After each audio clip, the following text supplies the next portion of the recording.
চতুর্থ ধাপে ৭টি উপজেলা পরিষদ নির্বাচনে এখন ভোট গ্রহণ চলছে। সকাল ৮টায় ভোট গ্রহণ শুরু হয়েছে, চলবে বিকাল ৪টা পর্যন্ত। নানা অনিয়মের অভিযোগে এক প্রিজাইডিং কর্মকর্তা সহ বেশ কয়েকজনকে সাজা দেওয়া হয়েছে।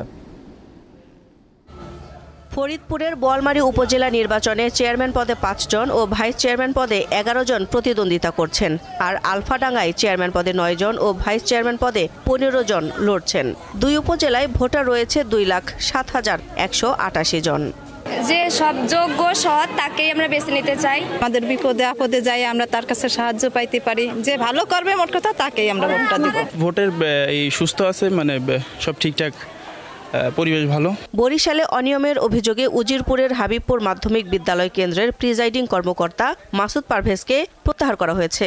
বানারীপাড়ায় ব্রাহ্মণপাড়ার কেন্দ্রে জাল ভোট দেওয়ার সময় নাইম নামের এক কিশোরকে আটক করে পুলিশ।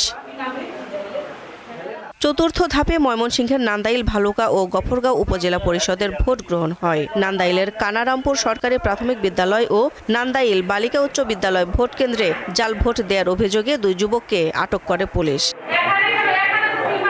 চট্টগ্রামের বাঁশখালী ও লোহাগাড়া উপজেলায় মোট ২২ জন প্রতিদ্বন্দ্বিতা করছেন। শান্তিপূর্ণ পরিবেশ বজায় রাখতে ২২ জন magistrate, BGB ৬ platoon, police Ansar battalion সহ বিপুল সংখ্যক আইনশৃঙ্খলা বাহিনী মোতায়েন করা হয়।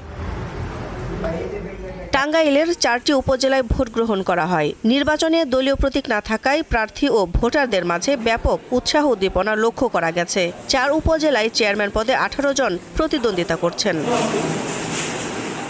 বরগুনার আমতলী ও তালতলী উপজেলায় ভোট কেন্দ্রে তুলনামূলক ভোটারদের উপস্থিতি কম দেখা গেছে।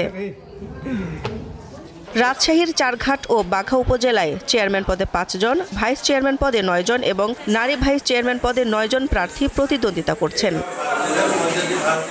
দিলশা দানি, দীপ্ত, বার্তাকক্ষ।